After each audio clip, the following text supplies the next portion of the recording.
From Tally to Cali, it's time to wake up. Wake up, wake up. Warchant.com is your ultimate Seminole sports source. And this is Wake Up Warchant, presented by Corner Pocket Bar and Grill. One ball, Corner Pocket. Now here's Warchant.com's Aslan and Corey Clark. What is up, party people over there? That's Corey Clark. I'm Aslan Hujavandi. Welcome on into Wake Up Warchant, presented by the Corner Pocket Bar and Grill. Coming up on today's show, all of your comments, all the queries from the people on YouTube will be taken here on the show because we are live on YouTube, which means we are also fueled by our good friends over at DeLuna Coffee, DeLunaCoffee.com. Come explore our world of coffee. That's the website. Look at all those handsome people there. Go to shop, go to gifts, maybe go to gifts. Let's go for the cocoa. Let's go all the way down to the Warchant bundle with the cocoa. It's cocoa season. It is. You get the tumbler, you get the cocoa, you get a coffee sampler, give that to the boss, stocking stuffer, however you see fit in your day-to-day life, whoever earns it. It's good stuff, DeLuna Coffee. Check them out. Use the promo code WARCHANT15. You can save 15% off your order. Again, DeLuna Coffee, run, led, directed by real loyal, real awesome human beings, loyal to the Florida State program, alumni, boosters, doing their best to help out the football program that we all love. Hey, shoot, the entire athletics program. Also coming up on the show tonight, bottom of the hour, we'll have Michael Langston on for about 10, 15 minutes to summarize what's going on in the transfer portal. I haven't been able to really look, Corey. I know that Rod Orr, Sidney Williams have both left, but I don't know who's out there that maybe Florida State. George Wilson too. Defensive end George Wilson. A real one, man. A real one. Yeah.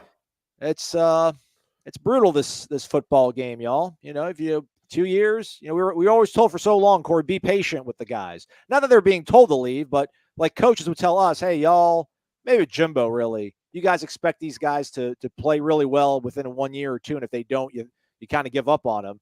I hope these guys don't give up on themselves, although they're giving up on their time at Florida State, but hopefully it works out for them elsewhere. But George didn't put on the weight that Patrick did. Correct. They both reported, so that puts a little bit of a fly in the ointment. How are you, Corey? I'm good, buddy. I'm good. I'm had a tough workout today. A little sore, but I'm powering through it, buddy. I'm powering through it. Okay. So your boy here decided to go Clark Griswold and hang some Christmas lights outside the house. So I bought like 4 strings or like 4 long things, and one of them was like blown out a little bit. Like a couple of the strands were missing. It's the icicle ones for the outside. So I went back, got a new one, just put it up 5 minutes ago before getting onto this live show. And then the other ones that were working now aren't working. Yeah. So there you go.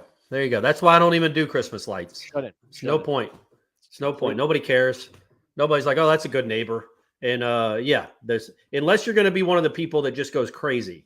I'll enjoy those. But just the little tiny specks of lights, it's like, why are we even doing it? Let's just treat it like it's April.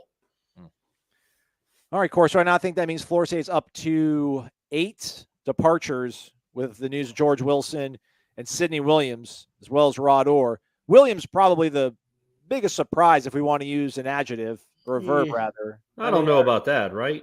Like, were you surprised that he left? Like he relatively speaking.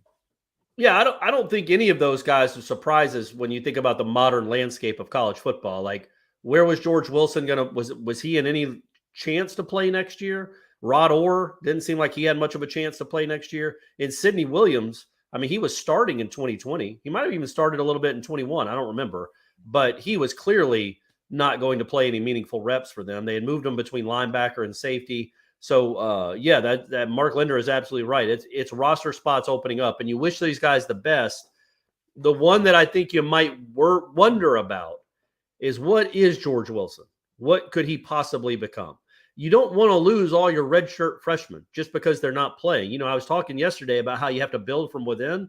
Well, all the guys you're trying to develop and build with, if they bounce because they're not playing, that's not ideal. But maybe he was going to be recruited over anyway, and the guys coming in are better than he is. Yeah, good point. And the portal guys almost certainly will be, or at least more ready to contribute than he would be next year. Williams originally was on the back end playing safety. Didn't he play a little bit more closer to the line of scrimmage in the box this past season? You figured maybe with some of these linebacking, a little bit of dearth there in terms of numbers. Well, not dearth. Yeah, he practiced at linebacker. He practiced at linebacker during games. He warmed up at linebacker. I think they had moved him to linebacker and then tried to move him back when Shaheem Brown got hurt. And Akeem Dent was clearly hurt. They tried to move him back to safety, and that's when Florida had the 50-yard touchdown run. So look, man, and I want to point this out about Sidney Williams. I'll always remember. I don't remember much about his career at Florida State, but a kid that started here a year ago and played a lot of football for Florida State. He wasn't playing at all this year. In the Miami game when Trey Benson busts one of his long runs down the sideline, Sidney Williams, who knows he's not playing, is trying to sprint stride for stride with him, celebrating the run. I think that's a cool thing about Sidney Williams, that he was still invested that much to be that happy about a teammate making a play. Well said. Let's start it off, man. Here we go. Our guy, Victory Cheese Balls. Shout out, man. Dollar bills, y'all. Victory Cheese Balls, $20 in the jar. Hey, man, thank you. Thank you very much, Victory Cheese Balls. I love the hashtag, too. Yeah. E for effort, he says, on the lights, Aslan. Thanks, man. Appreciate it. Are we expecting any offensive linemen to visit this weekend? Go Noles, hashtag glasses for that A. Yeah. Yeah, both Corey and I. Yeah. That's right. That's right. Can you tell, Aslan, that these got smudges on them? Because I'm still not adept at getting the smudges off. I can tell, and I'm not good. Anytime I try to use my shirt to get the smudges out, it makes it worse. So I'm not figured out the glasses game yet. But Aslan, what's the deal with the O-line? Any visitors coming this weekend? Is that stuff we should be? Well, we should give it to Victory Cheese Ball since he tipped us. But I was gonna say, I don't know if that's the stuff we give away for free, right? On when you can get all that info on the Warchant Premium Recruiting Board. Well said, Corey. Yeah, our guy Michael Langston will join bottom of the hour, give us some insight on that. But it does look like, according here to the thread, we'll let Victory Cheese Balls. Everybody hit the thumbs up if you're not throwing dollars, which is cool. You don't have to give us money, but throw the thumbs up for Victory Cheese Balls for throwing money and greasing the skids over here. Wow, look at that. Several, apparently. DJ Chester, who was long being sought after by Florida State, but a LSU commit apparently will be here. So will Jaheim Bell. Oh, he's a tight end. Doesn't matter as much. Okay. Jeremiah Byers. So there we go. We got two offensive lineman names for you there. DJ Chester, Jeremiah Byers. Jeremiah Byers is the young man from UTEP who graded out exceptionally well these past few years. 72 last season, 81 this year, 6'5", 315. He'll be eligible for the draft in 2024. So a young buck. So that's good. That's just one more year, though, right? I mean, technically, yeah, I guess you're right. Yeah. So not that young. Come on, Aslan, get it together. I was looking up. He's not a mercenary, but man, yeah, that would be so he's visiting for sure. Yes. Jeremiah Byers. Okay. Look, and the good news about this kind of stuff is these guys usually commit pretty quickly. They want to go ahead and get on board, know where they're going. They don't want to be wondering over Christmas where they're going to spend the last 2 years of their college football lives. So if he likes this visit, you like your chances, right? I would think so, yeah. Especially coming from El Paso. Tallahassee's going to seem like he's not going to know what to do with himself coming from El Paso. Yeah. There we go. DJ Chester as well. Oh, yeah, he's an LSU commit, but hey, you're getting him on campus. That's all you can ask for. Yep. That's all you can ask for. So we'll get some more insight into just maybe how real those guys are. Although I would think, man, if you're going to come visit this weekend, finals are this weekend or this week, so campus is probably going to clear out. They're getting ready for a bowl. If you're coming to visit, you want to get that'll give you a real good sense of how business is done here. Yeah, they'll get to see practices too. Yeah. That's what I'm saying. Yeah. By the way, did you see Jalen Knighton is leaving Miami? I did see that, yeah. But I mean, what do we need him for? No, I'm not saying he's that's more of just like your rival lost one of their playmakers and they didn't have a ton. Not so much he's coming to Florida State. I just, I thought that was interesting. He was one of their better players. At least last year, he ran for like 800 yards last year. Yeah, no, they're getting weaker. Everybody's getting weaker. Florida State is not. It's pretty cool. Strong like bull. Azai, 25. Could be AZ. Will Mike Norvell wait to change coaches until after the bowl game? I mean, I would think if there's going to be a change and it's like a firing, not a guy leaving, then yeah, you would. I don't know if it's the bowl game as much as you wait until after signing day. That's that's how this That's how this crazy industry works. I don't usually when coaching, when you're going to fire someone, I don't know that you fire them at this point. You wait until after signing day and they secure the. You want to show a full staff to the guys you're trying to get on campus. Let us know, Azai, Ozzy, AZ, who do you want fired, or like who do you want changed? I'm kind of curious about what's the temperature, the pulse of the fan base in terms of who they want changed after this season that they've had. Sage Parrish is here, everybody. Yeah, read that one because that's an interesting one. I don't get into recruiting a lot, but I was thinking about this one. Ruben Owens just decommitted from Louisville. Texas was seen as the favorite before he committed to Louisville. Could be opening up a path for Cedric Baxter to slide to Tally. Eyeball emojis. So I know, again, people maybe don't listen to us for a ton of recruiting news. So there's people probably that don't know who Ruben Owens is or Cedric Baxter. They're running backs. Okay. Ruben Owens is a 5-star from somewhere in Texas, I think, and he was committed to Louisville. Now I guess he might be going to A&M, but he decommitted from Louisville. I don't know that. Look, it'd be great, I guess, if you got Cedric Baxter, if he's like this great difference maker. But what are the odds he gets more than if your running back room comes back intact? What are the odds he gets more than 30 carries next year? Yeah. It's a hard position to sell right now to a player like Cedric Baxter, who's a 5-star from. Isn't he from Texas? Cedric Baxter? No, I do not think so. I think he's from Central Florida. I think. Yeah, he's from Florida. That's why it would make a little more sense. That's right. He's committed to Texas, but he's from Florida. He's also been tweeting a lot. He tweeted a lot of kind of weird stuff on Twitter.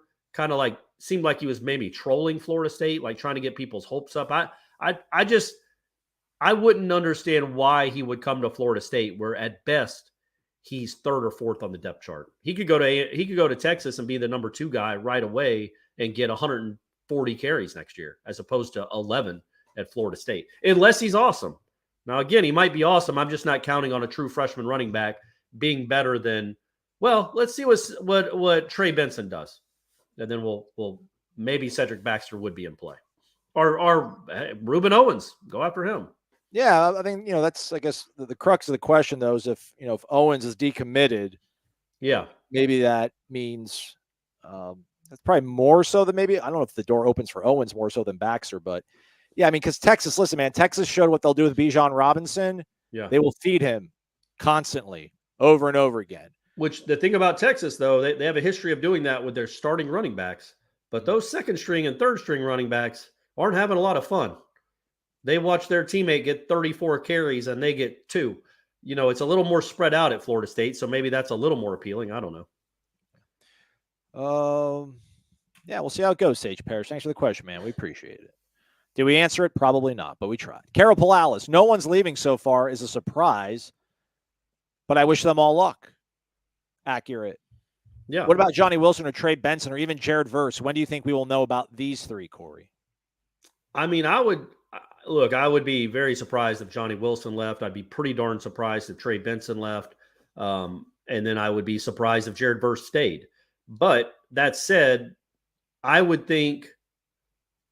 just think you would know it by Friday, by the time they start really practicing and these guys kind of start putting their bodies on the line again for this football team. If you're leaving, I don't know that in this current incarnation of college football that they would be practicing if they're not going to be here next year.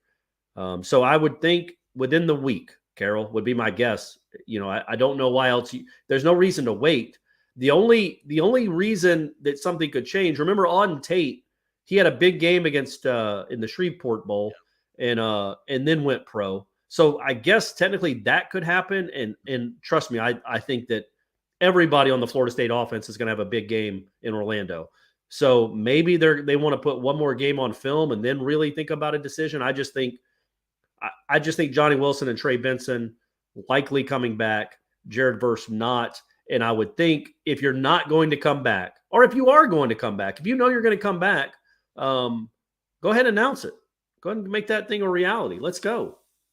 So my thinking would be before they're available to the media again starting Friday. We can watch things starting Friday. So I would think in the next 48 hours, people leaving or people definitely staying, so they don't have to keep answering these questions, that would start filtering out more than just, Jared Travis and then, Deloach, Pittman, guys like that we all were pretty confident were staying anyway. Jared Travis. Jared Verse or Jordan Travis? Jordan Travis, sorry. Did I say Jared Travis? Yeah. What a combination. What a freak athlete that would be. That'd be awesome. Thank you, Carol. Appreciate the question. Let's see here. I think our guy Colby's throwing in some dollars. Colby wants to party. I like partying, Colby. Let's party, man. Heck yeah, man. Welcome to the show.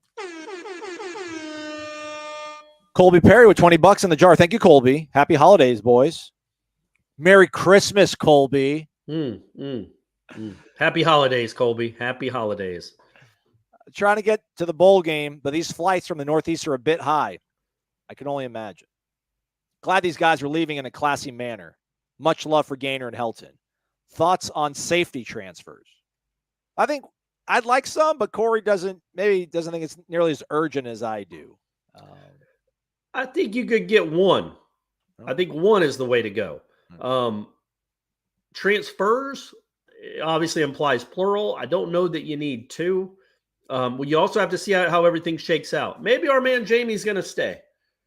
Maybe he's going to stay. I would be very, very surprised by that. But look, I think, like we've said, if they end up taking 10 transfers, I think 7 should be on the defensive side of the ball. I think 1 in the secondary, maybe 2, unless you're talking about a straight phenom.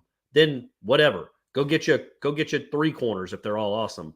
But I just think the front 7, linebacker and defensive line, have to be the priority. They have to be the priority. So, yeah, get you a safety. I don't know if he's saying like thoughts on safety transfers, as in anybody out there in the portal that I like.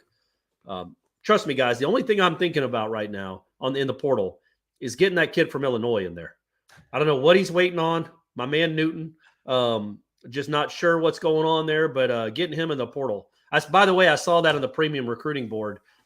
Somebody was talking about the Alabama or the Illinois defensive tackle, and what about him in the portal? And people were like, what are you talking about? What Illinois? There's nobody in the portal. And it's like he had been listening to my dumb butt talk about this kid for the last 6 weeks, almost talking as if he was in the portal already, and he clearly isn't. All right. Yeah, there was our guy, my guy, Denver Harris, A&M, listed as a safety. But again, brings maybe you got to do some due diligence perhaps in kicking the tires on him.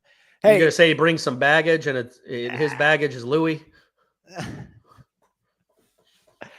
Now we actually have him here. Let's bring Michael Langston in now, a little bit earlier than planned. But, we got these, again, a lot of people very curious about what's going on in the portal. So probably a good time to have this dude in here. So we do bring him in. Michael Langston, man, I thought you'd be sleeping. You deserve to sleep. You can sleep if you would like. But thanks for being here, man. I appreciate it. How are you? I sleep when you breathe. You can just breathe a little bit and sleep a little bit. But no, I fully expect this. Doing good, man. All right. Everything's going good. There's a lot of buzz, a lot of excitement. We got a video coming up. I got a meal coming up that I was going to put up in a little while. That's certainly got a lot of juicy nuggets in there. But yeah, it's going good. All right. Hey, can you give us some insight into this potential Cedric Baxter, Reuben Owens colliding of worlds? Does it mean one or the other could possibly is something opening the door for Florida State to maybe get a top end running back with what's going on here with Owens decommitting? Yeah, like I said, with the running back position, they're pretty full. Like they're full. Cedric would be an extra, but they would take that extra because that's a hell of an extra. He's a 5-star running back. FSU is supposed to go see him, I think either Thursday or Friday, and then I don't usually give in the leading of one decommits the other.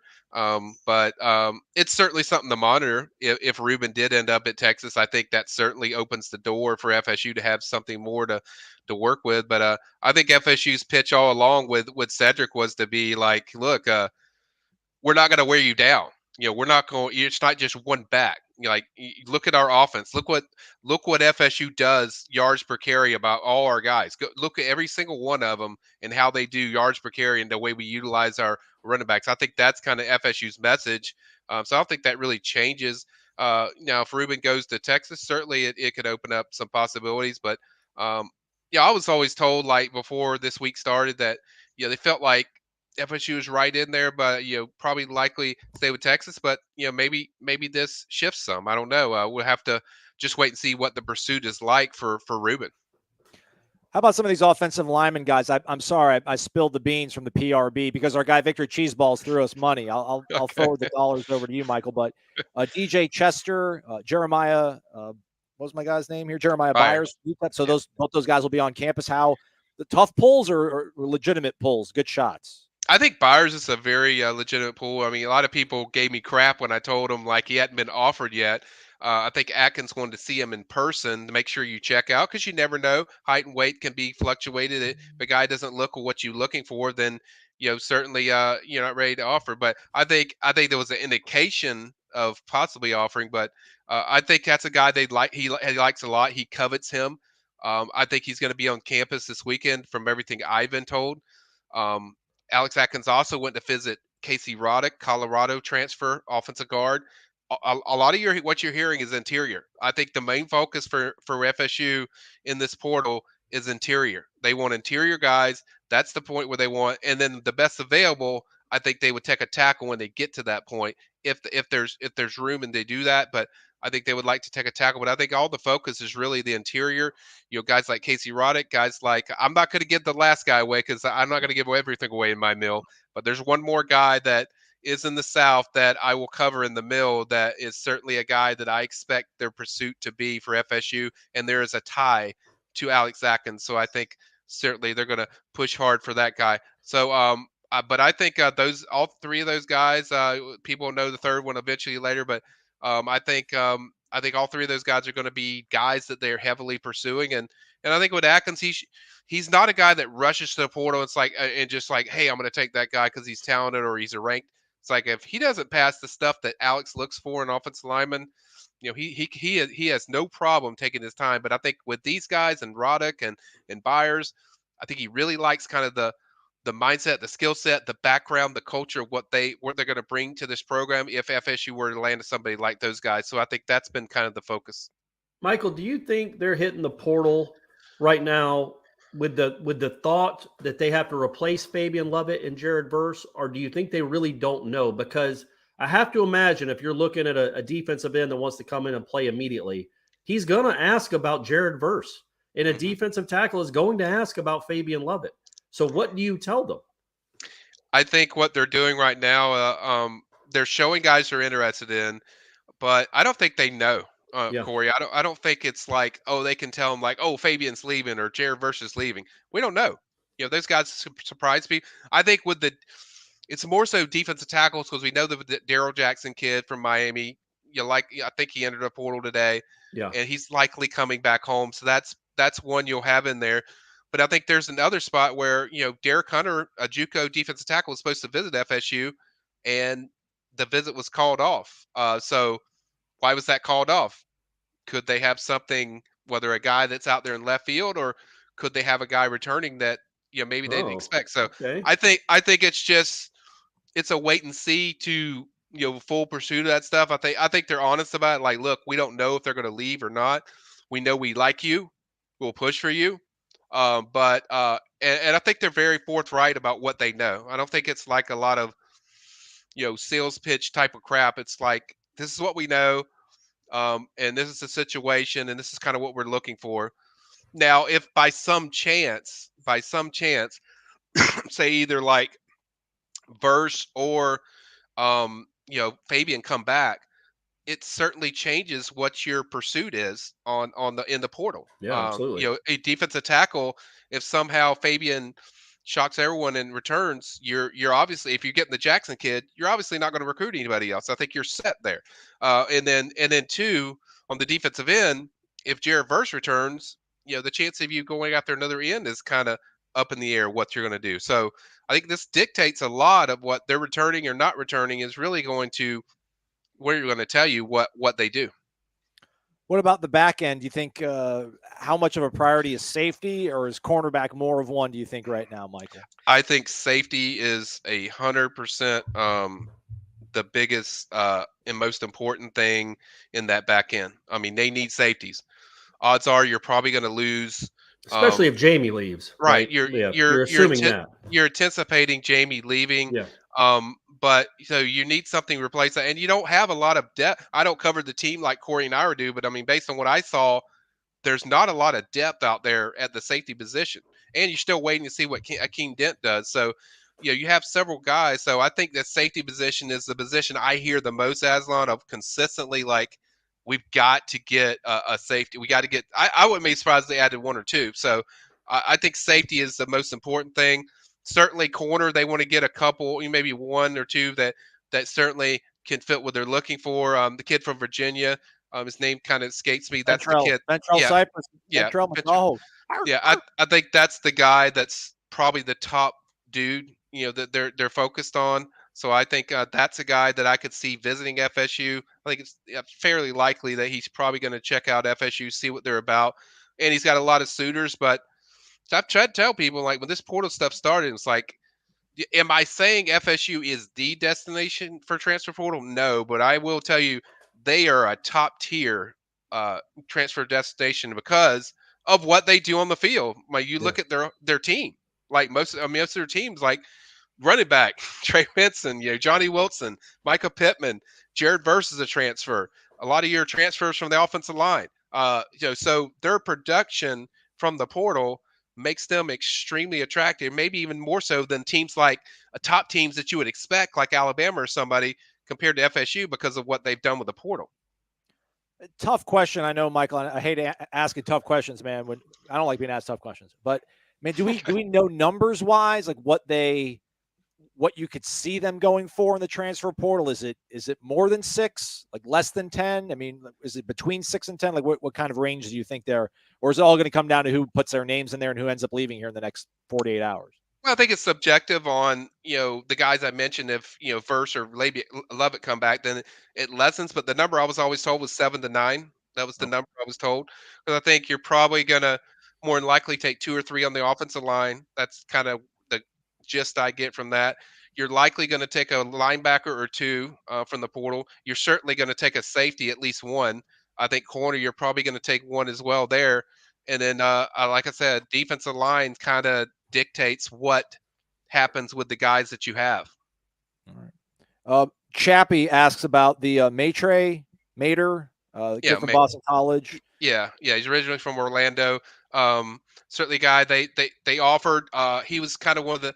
I think he's good, but I think also FSU seeing what the market is like on other guys of who's out there and who could really stand out. I think there's several guys that certainly they're looking at, not just for portal, but also just, high school in general, if there's somebody that kind of fits what they look for. But certainly Jason's a very productive, you look at his career, very productive, good player, but I think they're also kind of measuring the market. But that's certainly a guy that I would consider one to monitor. I mean, certainly a guy that I think they would look at, but I think there's so many guys that jump in. You have to be careful not to just jump at the first one. But hey, FSU's the type that if they see somebody that they covet and they feel like, man, this guy does everything we want, damn, we're going to go after him. And then bam, they go after him. You just have to be judicious though, because this isn't the Florida State of even last year where you kind of you're fishing in a bigger lake, man. You've got, because of this season, you can't just, this kid from Boston College is a pretty good player. Let's offer him and take him. There might be a super duper guy that's going to be entering the portal 2 days from now, and you've hamstrung yourself. So I do like that they're not. You can tell, and we knew this anyway. They're very good in the portal. They're also not rushing to things. Yes. You've got 40 days left. By the way, a philosophical question before we let you go, Michael. Can they not? Would it make more sense?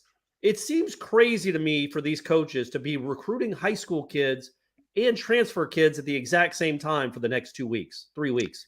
Can they not make the portal from January 1st to like the 10th or something? Like make it a bonanza, like this, like a 10-day bonanza, only because it would probably guarantee more teams have players ready for bowl games, but also the coaches, the coaches, they're not being dragged in a million different directions.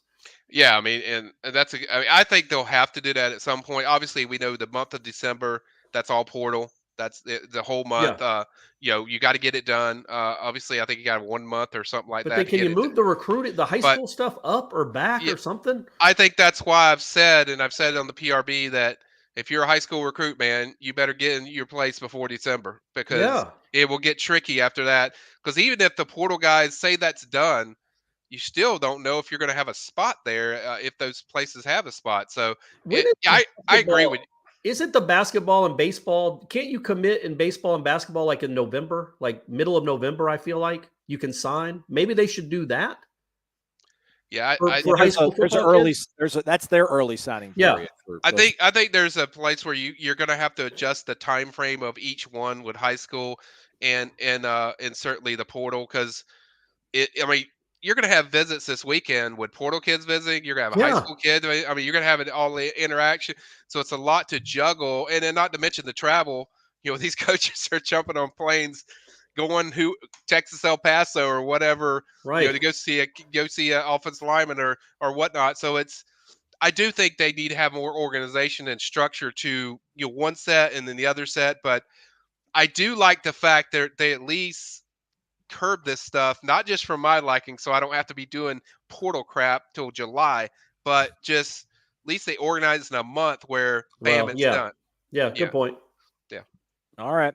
There'll be plenty more happening here, obviously, in the coming days, weeks. Stay connected to warchant.com. Michael's got you covered over on the premium recruiting board. It's only $10 for an entire year of access. You'll get all the transfer portal stuff, all the bowl coverage, signing day, spring football, baseball season, preseason, next season. $10. It's all there. It's all there. $10.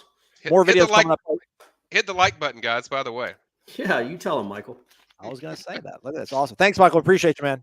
All right, buddy. Take care. Yep.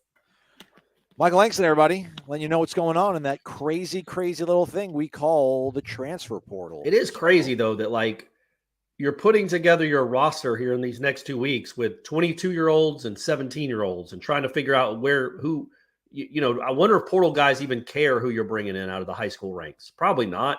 No. But still, you have to go recruit a portal kid and it's crazy. It's just crazy what we're doing.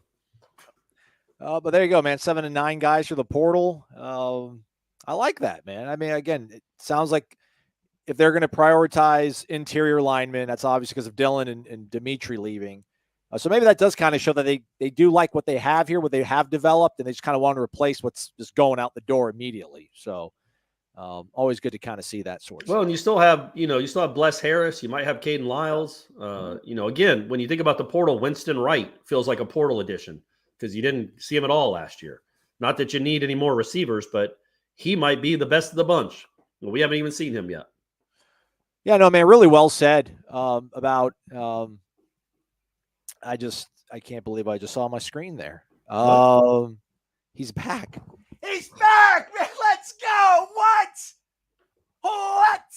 It's been too long, Shane. It's been too long.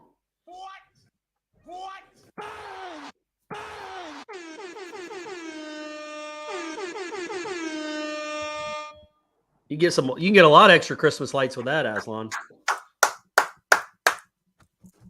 Shane Kirkley, everybody. I wish he had music. I'd play his music if he had music, but he gets the horn. Good grief, this guy. 500 in the jar. We have to get another jar. We're gonna need a bigger jar, Corey. Yeah, for old Shane dog, Shane and Michelle. Woo, man. You are going to see us in Orlando. Apparently, Stephanie is already organizing some things. Hey, by the way, shout out because Corner Pocket host is the sponsor of this show for the podcast. Stephanie wanted to give them a shout out that she had a Christmas party on Wednesday night tonight, and they got her 100 wings. She ordered 100 wings, and they were on late notice, and they were ready to go in like 25 minutes. So that's CP for you, baby. Shane's the dude. Shane is the dude. Bowden Society member. Yeah, we will see you in Orlando, big dog. We will see you in Orlando. Apparently, let's get him some on three. Can we get him some on three swag? Yeah. All right, we should. He deserves it. I got ball caps. I got ball caps galore. I got like 6 of them. I got 6 of them. Yeah, you can have a ball cap, Shane. Hey, we appreciate the $500. Let me get you a hat. I'm gonna get you a hat, big dog. Appreciate that. Thank you. this will also be in Orlando, as will these, and you'll add to your legacy. You'll add to your legacy here. Which also, by the way, Corey, right? We're gonna Jeff Cameron, Tom Lang, live show before the Cheez-It Bowl. You and I might get up there and tap dance as well. Yeah, that'll be the Wednesday. It's tentative, but that'll be the Wednesday before the game that's on Thursday. So the 28th will be Jeff and Tom will be broadcasting live from somewhere, and then we'll probably do some sort of show after them, and then we'll all go get drunk. What I did agree with you on, which was a really good point, Corey, that we were not talking at all about Bless Harris, and Bless Harris was their starting right tackle. I know, and that's something that's obviously we forget about. We need to remember. So if you're thinking about they need to get tackles, man, they probably have their starting tackles for next year already with Robert Scott and he. So that's something that we need to definitely keep talking about. Look at this, man. It's like a civil war of dollars. Everyone just dropping bags on each other's heads. What? Straight cash, homie. Old Jimmy B coming through. James B says, "Merry Christmas. Love you guys." I really wish they would. We love you too, buddy. You know that. I wish he and Shane would ask questions to go along with their tips, man. I feel like we're not giving them enough love or attention. But thank you very much, James B. That's very, very kind. You're always kind. He's trying to give me he's going to get me a present. He's giving me a Braves present for Brady. Oh, all right. So it's very nice. Awesome. By the way, not to toot my own horn, but I know my co-host won't do it. If you're on Warchant, go read the story I wrote, the column I wrote about watching the Charlie Ward documentary. Not because it's an awesome column, it is, but that's beside the point. Just because I think people of a certain age, like my age, or maybe Aslan's age even, remembers how just what Charlie Ward meant to this fan base and how cool it was to watch that documentary with my son and get to show him the greatness of Charlie Ward. It's tough to find. He wouldn't have known it. He wouldn't have known it otherwise. Yeah. It's tough to find because everything is all about player transactions. Oh, I know. If you go to warchant.com and you scroll down here towards the middle of the screen, you'll see it right there. So do certainly check it out. Shane, we don't know exactly what establishment, but probably in the greater downtown area of Orlando. So it's going to be somewhat, like in the because it's Church not going to be. Street. I thought Gene said the last two times they've done this. Now it's been 11 years since they played in this bowl game. But the Orlando Seminole Boosters have had a pseudo block party around Church Street. I think that's what Gene was saying. So, but we'll let you know. We'll get it organized, and we promise we'll pick a bigger spot than the one we had in New Orleans. Yeah, I remember when I went there for the Ole Miss game. It was something Buffalo. I don't know. It was a huge bar though, in the middle of Church Street. Where the Florida State Booster Club was there. So, hint. So we'll see how it all goes. But yeah, James B, Shane, you're incredible people. Michelle too. Michelle's incredible. Yeah. Throw some questions here in the chat. We'll pop it up. Here's Tom Mortner, everybody. Tom, welcome to the show. Dollar bills, y'all. He asked us earlier, so I almost feel bad. If I could give you your money back, I would, Tom. I was going to get to a lull in the program to pop it up. But hey, this is what happens. You grease the skids. Tom has a query, Corey. Is it true that the country music industry is heavily involved in funding name, image, and likeness deals for University of Georgia athletes? I do not know. Who would be who's their guy? Morgan Wallen? Is he from UGA? Who's the famous Georgia fan that's a country music artist? Is it Kenny Chesney? No, he's Tennessee. Keith Urban? Who's the one from Australia that's married to Nicole Kidman? Keith Urban, yeah. Is that Keith Urban? So it's probably not him. We can rule him out. It's probably not Dolly. It's not Brantley Gilbert. The internet says Brantley Gilbert says he's a nervous Georgia fan heading into Monday's national title game from last year. So Luke Bryan, says James B. So okay. Luke Bryan might be the guy. That makes sense. I've heard of him. I haven't heard of Brantley Gilbert. I thought Luke Bryan was a Florida State guy. Not a Florida State guy, but I thought he was I thought Jake Owen. Isn't Jake Owen the Florida State guy? Oh, okay. I'm sorry. I apologize. It's hard. It's hard with the one syllable first name, the 2 syllable last name. They all kind of sound the same. I got it. According to Wikipedia, Luke Bryan's from Leesburg. He went to Georgia Southern. Oh, well, Statesboro action. Nice. Yeah. Maybe we're there around the same time. He's probably younger than me. He is not. No, he's not. Well, that's barely. It's barely. He's What 46. is he? 46. Oh, man, we might have been in Statesboro at the same time. I wonder if we were at Bubba's together watching amateur boxing. Saw a guy throw his arm completely out of socket. This drunk guy did amateur boxing, threw a punch. It dislocated his shoulder, and it popped out. And there were like people puking. It was the most disgusting thing you've ever seen, and they popped it back in. R. Wilmer's got jokes. On-3 hat more expensive than a new Era 4950 cap. Amen. Amen, brother. Amen. Wayne Woodham, any chance we go after the defensive coordinator from Wisconsin? Yeah, That'd this be was Jim mentioned Leonard. a little bit. That's Jim Leonard, who took over as the interim coach and then announced that he was going to stay on the staff, and then abruptly said no, the bowl is going to be his last game. My thought to that is no. I think he's going to be too high priced. I think there's thought that he's an NFL coordinator. He is a very hot commodity as a defensive coordinator, and I just don't know that Florida State has the money or the ladder climbing ability that another school might. Or like I said, I know Ian Rappaport, somebody was talking about him being an NFL. He's on a lot of NFL teams list as well. So that seems like a really tall task to get him to come to Florida State. Plus, you already have a defensive coordinator. A request from the people, Corey, our guy Island Chief, Papa, wax poetic on Marvin Shadetree Jones, latest inductee, enshrinee into the College Football Hall of Fame from Florida State. Yeah, I mean, all you really have to say about him, he's Jeff Cameron's favorite player. He was one of my dad's all-time favorite players. He finished 4th in the Heisman as a middle linebacker. He was unbelievable. He was just unbelievable. Now, you could go watch his highlights. It was a different game back then. There was a lot of I formation, 4-3. I mean, it was a completely different game. But he was just incredible. He was great from the first day. Like, I think he came off the bench against Duke in his first game as a freshman and led them in tackles. And then the Miami game 3 or 4 days later, as a true 3 or 4 weeks later, as a true freshman, had like 15 tackles. I mean, he was just a tackling machine, and he was awesome. And I just think he's probably I literally would say he's the most dominant defensive player I ever saw at Florida State. And I saw them all. He was incredible. He got hurt in the pros and didn't ever have the career we all wanted him to have. But shout out to him for getting into the Hall of Fame. It was long overdue. And I've told this story before. I wrote about it, actually. And he actually reached out to me on Twitter after I wrote about it.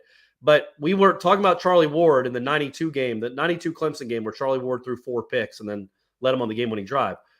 My dad, I was with my buddy Shane. We were both in high school, and my dad, and we were in the stands watching the game, and Clemson had the ball, and he goes, "Hey, I want all of you guys, just this one play. Just watch what 55 does." Because, you're a kid. You just follow the ball. I mean, that's what I do now even. He's like, just concentrate on 55. Don't look at anything else but 55. And in that play, literally, it's on the YouTube somewhere. It's like a 3rd and short. He leaps over a fullback to tackle the tailback in the backfield. It just and we're like, what? We just looked at each other and laughed. It's like, is he doing that every play? And he kind of was. He just a remarkable player. Got him out of Miami. His brother Fred was great in the mid 80s and just an all-time great Florida State Seminole. And we just wish his son was here. Just kidding, Marvin. Doesn't matter. Marvin Jones Sr. We got if you're going to get one of them, you got the right one. You got Marvin Sr., one of the best to ever play.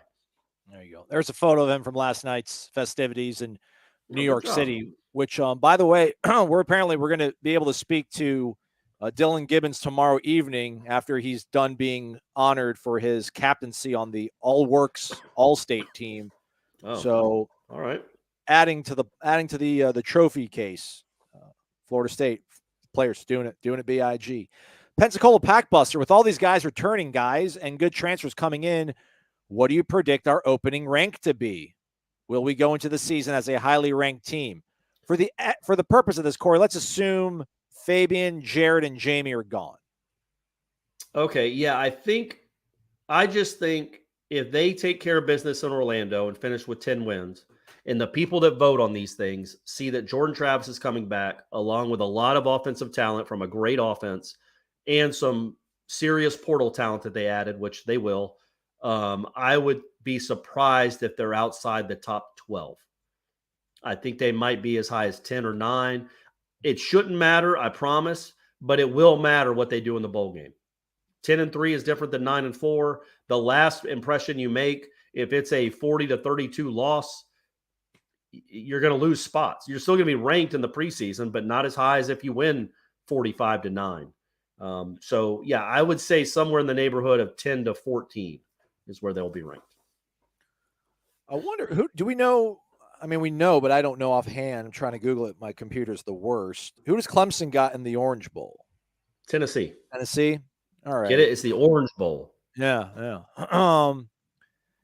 I think that'll maybe affect it too, because if Clemson were to lose and Florida State wins, I think Florida State goes into the offseason being like the odds-on favorite to win the ACC, I think. Maybe. That's what, I think that helps out, but I can't imagine they'll be ranked any lower than 12th. Quarterback coming back is enormous. Quarterback coming back running the same offense is enormous. That has so much to do with preseason rankings because you just trust they're going to get guys in the portal that can play defense. The offense coming back almost intact from the skill position perspective just means people are going to expect them to score a lot of points and win games. So I think Jordan Travis coming back probably raised their preseason ranking by 8 to 10 spots at least. Yeah. I just think, looking at it right now, they're 13th right now. I think they'll be ranked ahead of Washington, Penn State, Kansas State, and Utah in the preseason. Okay, there you go. I just think they'll be ranked ahead of those teams. So, good question though, Pensacola Packbuster. We appreciate it, man. Thank you very much. Let's see what else we got there. Somebody wants to ask a personal question. Not going to answer that one. What do we got here? I promise there's a question somewhere.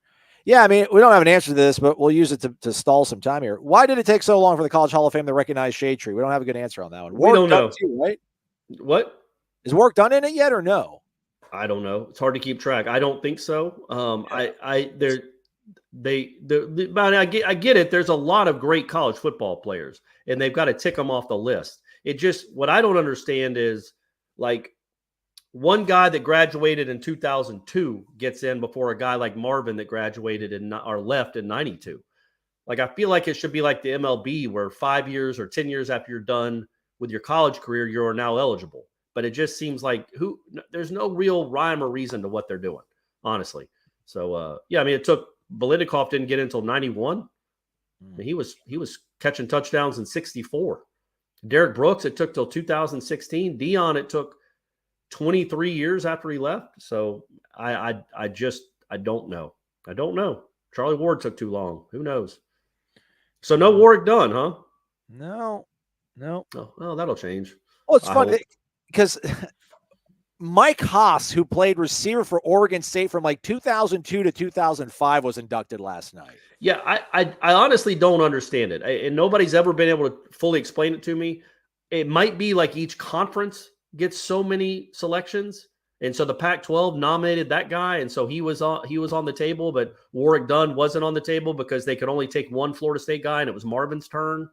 Who knows? But there's a lot of guys after them: Boulware, Wilson, Sebastian, Aguayo, Jalen Ramsey. Like there's going to be a ton of guys coming up in the next, I don't know, 10 or 15 years. Every year there should be another Florida State guy added and another Miami guy added. Like you think Florida State is in a weird position. I don't know that Miami has more. I don't know if they have any more college football Hall of Famers than Florida State.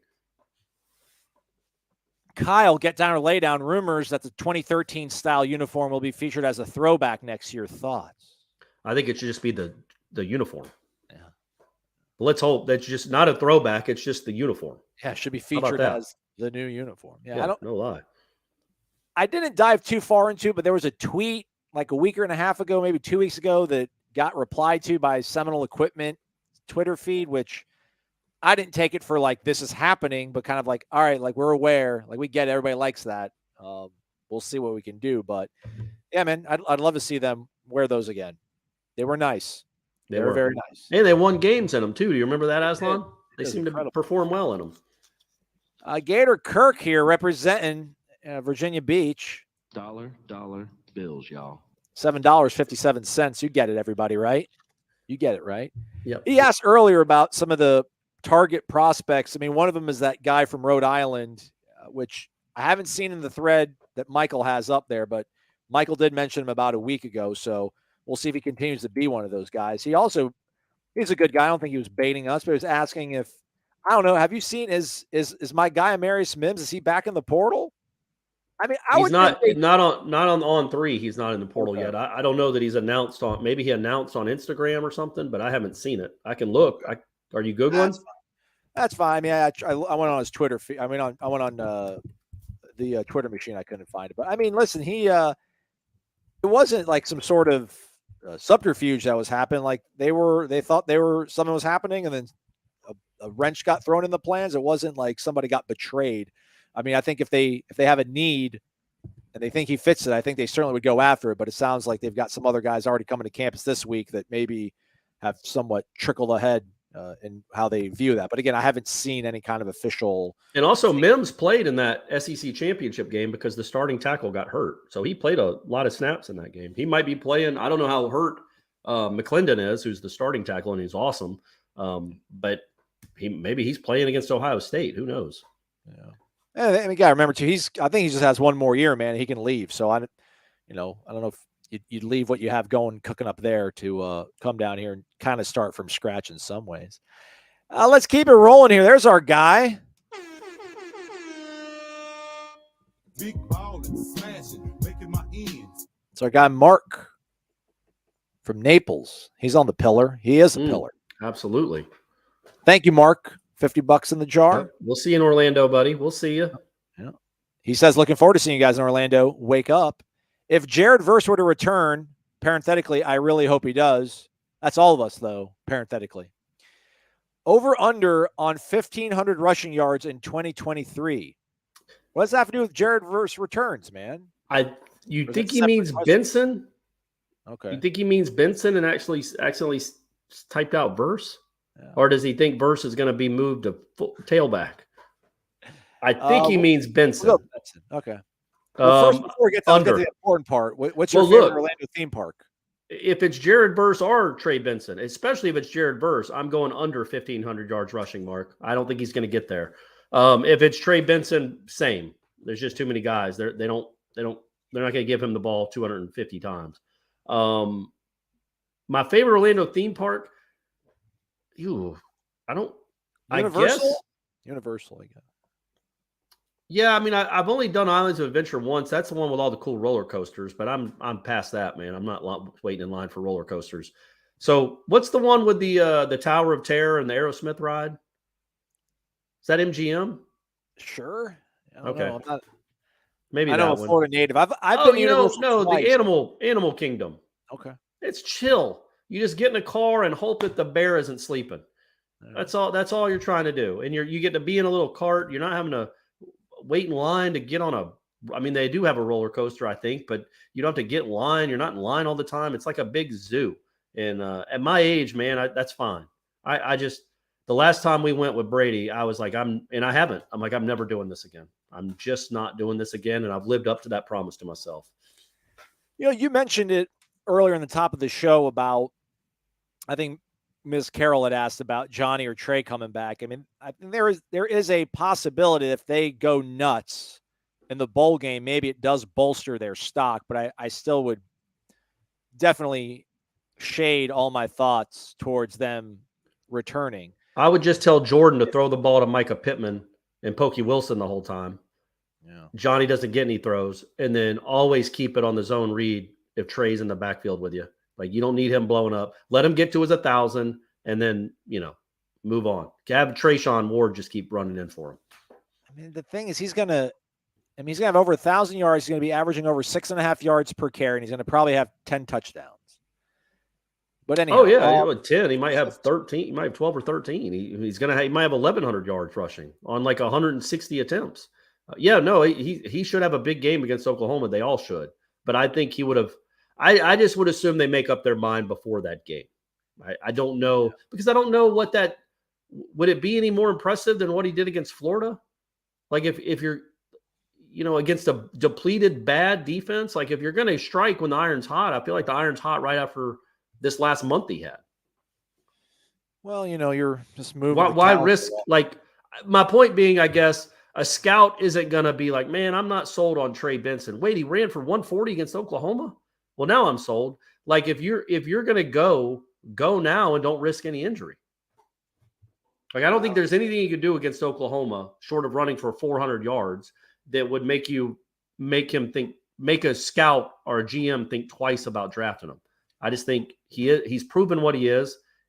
And if he's going to go, another 120 yards against Oklahoma won't matter much in the scheme of things. Johnny Wilson may be different. I don't know, but I wouldn't think it'd matter with Trey. 1,500 is a big number, man. It is. I would take the Too under, big. but I would not be surprised. I would not be Too surprised big. if it went over, but I would take the under if I had to bet.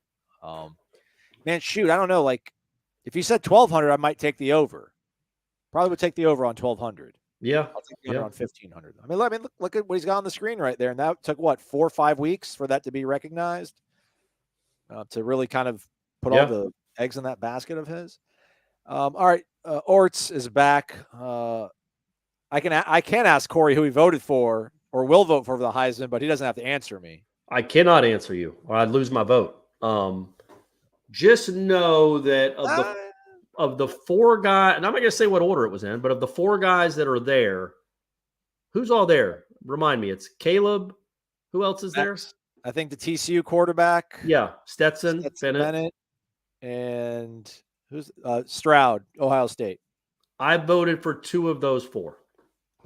Oh. No, so there's another one out there that did not get invited to New York that I voted for, but I can't tell you. I can't tell you who until after they announce it. Okay. And Mark did mean Benson. It's all good. We figured. I figured, Mark. Me and you were on the same wavelength, buddy. I figured. And I think that might be in response to the. I think it was. the MG, the Tower of Terror. Yeah, that was fun. Brady and I had fun at that park. Island Chief Benson has less than 150 carries in his college career. Is he really a first to third round pick? I mean, third. I mean, I don't know. Third round pick. I certainly don't think he's a first round pick because you have to be incredible these days to get a first round grade as a running back. They don't draft you in the first round much anymore. I definitely think he could be a third round pick, but maybe he's just not ready. Maybe he doesn't want to do it yet. Yeah, like you said, he's got 150 carries total. I don't think he's got that. He had what do you have? 121 this year, and he's got 6 before that. So he's not even 141. Oh, so okay, 147. So that's crazy, man. Golly, that's nuts. But it could happen. It might be the lowest number of carries anybody's ever had as a running back to then declare early for the NFL draft. But he certainly proved he can play. We lived in a time and an era where a guy got his knee like quite literally blown up on live television in a national championship game, and they still drafted him first round and redshirted him practically, like a Willis McGahee, like that. Well, never, yeah, and never the guy, the dude from Alabama, the wide receiver. And I know running back and wide receiver are different, but he blew his leg out of the water, and he still got drafted in the first round. Yeah, no, he basically got redshirted. Running back is a very different sort of correct valued thing right now. Tom Mortner also query, is it concerning that Mike Norvell has not won a bowl game yet as a head coach? Yeah, I mean, only if you're concerned about bowl games. Is that a fair answer, Aslan? It was more concerning to me that he hadn't been to a bowl at Florida State until this year. But no, I mean, look, I think that's a small sample size. As far as Memphis is Memphis. I don't know. 25, 24. Oh, did they tie a bowl game? No, that kind of. Oh, those are the rankings. I was looking at the rankings. Yeah. Okay. I was like, man, they tied 17-17. I mean, it would be concerning if he didn't win this game, I guess, because what Oklahoma is and what you are and what you're playing for, but not to the point that you're, worried necessarily. In 2016, Memphis lost 51-31 to Western Kentucky in the Boca Bowl. Mm-hmm. 2017, they lost 21-20 against Iowa State in the Liberty Bowl. Come on, Mike. 2018, he lost to Wake Forest 37-34 in the Birmingham Bowl. Florida State beat that Wake Forest team, mind you. That's correct. And then in 19, his team got to the Cotton Bowl and lost a pretty close game to who'd they play? Penn State. Penn State, yeah. 339. Yeah. He wasn't with them. I assume that still counts as a bowl loss for him. They're all close, at least, Tom. At least they're all close. He wasn't getting necessarily blown off the field, so that's a good sign. But no, I don't. I just don't think one has anything to do with the other. I think that, if he loses 3 in a row at Florida State, then yeah, we'll definitely have an issue, I guess. Let's pop this guy up right here, huh? Guys, this is a very special occasion. The Godfather himself has been kind enough to grace us with his presence. The Godfather. This is his damn house. He lives there. He sleeps 20 feet away. DeLuna Coffee, DeLunaCoffee.com. Come explore our world of coffee. Use that promo code WARCHANT15. We recommend going to the shop button up top, clicking, tapping, going to gifts, maybe checking out one of these bundles, perhaps the cocoa bundle. You get the tumbler. There's pens in here, not beans. My other tumbler is being used. You can get a 15% discount if you use the promo code WARCHANT15 on your order. Ed just dropped 50 in the jar. Thank you, Ed. And Ed, Ed gives it. Ed's a giver. He gives to us. He gives to you guys with great coffee and cocoa and tumblers, and then he gives to Florida State University as well. Big time fan, big time booster, big time alum, big time. Big time. Are you going to be in Orlando, Ed? Hopefully, we'll see you there. You better be, man. He says he likes the alcohol at Epcot. Yeah. We were supposed to do me and my friends were supposed to do the beers around the world. Yeah. Never got around to doing it though. His son. I mean, it's cool in theory. Yeah, it's cool in theory. Probably expensive though. I bet, huh? It's a lot of countries, and I can't imagine anything at Epcot's less than like $12 a drink. I do remember one time back when I used to drink beer, and this was long ago, like 15 years ago. I was at a Taco Mac, and they have 1,000 different international and national beers, or at least they did back then. And I was like, man, they got a beer from Vietnam. I want to try a beer from Vietnam. I want to say I did it, man. That's awesome. And I ordered the beer name. I can't remember the name of it, and I'm not going to guess. But it was a Vietnamese beer. I drank it. It was whatever. It was fine. I get my bill, and it was $19 for a bottle of Vietnamese beer. One bottle. And I'm like, yep, that wasn't worth it. I'm not doing that ever again. Yeah. Buddy, it was so long ago, it could be any of them. It could literally be any of them. I'll get you. It could be Tropic Thunder. 45-17, he says, victory for the Noles over Oklahoma. That'd be nice. That'd be nice. Be a good finish. That'd be a good capper. Thanks, Ed. Appreciate you, man. Hawaii Nole, Jordan Travis, unquestioned leader. Do we have another strong presence on the offensive line like we did with Dylan Gibbons? Who's the leader up front in 23? Robert Scott taking that step? It's a good question. Maurice. I think Maurice Smith's your guy. Maurice, Robert Scott, Darius Washington, maybe Bless Harris, maybe another transfer that rolls in. I mean, they're going to have guys that can play. But as far as like being the spiritual leader, I guess Dylan Gibbons is that guy, but I don't know. I mean, we watched practices, Aslan. I don't remember Dylan I don't really Dylan do. I'll tell you who the leader is. It's Alex Atkins. Like when you watch that position group, there's the only person that's really giving instruction is Alex Atkins. That's his group, and they listen to him. And it feels like, I mean, obviously you want your players to be accountable and be leaders too. But in that specific group, it seems like they just take their cues from that guy. So I don't know that like in other positions, it might be like Jordan Travis. He is a leader, but he's not a vocal leader. And I don't know that the offensive line needs a vocal leader either because they have Alex Atkins. But, I mean, yeah, Dylan brought that they dap each other up now all the time before they take a snap. Like, even the second teamers that are not out there. Like, at first I thought it was hokey. And I felt like some of the guys thought it was hokey, but they've all embraced it. They all do it all the time now. So every time before a snap, they'll pound each other up. So, speaking of Jordan Travis, Teddy P wants to talk about him. Dollar bills, y'all. Can we talk about how cerebral Jordan is and Alex Atkins' comments backing that up? Yeah, I've talked about that a few times, that when I didn't know last year, especially around the Notre Dame game and then even moving forward, I wrote about it a couple of days ago about, why Jordan Travis coming back is such a big deal. But none of us expect, I don't think, maybe I guess I'm speaking out of turn. Somebody tweeted at me and said, hey, I thought he was a program changer. It's like, all right, well, you were in the vast minority, but it's fine. You had a tweet to back it up. But you know, we all knew he was a dynamic athlete, and we all knew he could make throws down the sidelines. Think about what he did this year, Aslan. Other than the Florida game, did he win any games with his athleticism? No. He won them all with his brain and his right arm. That's how he beats you. He can beat you with his athleticism. He's a super athlete, but he is crazy smart, and he reads defenses. He checks them into the right play all the time, and Alex Atkins brings it up all the time. Yeah, he is very cerebral. And I try to make that a point that he's not just beating you with his legs or his arm. He beats you with his brain. And he's coming back for another year with all this experience and all these reps. It could be scary how good he is next year. Well said, Corey. No doubt.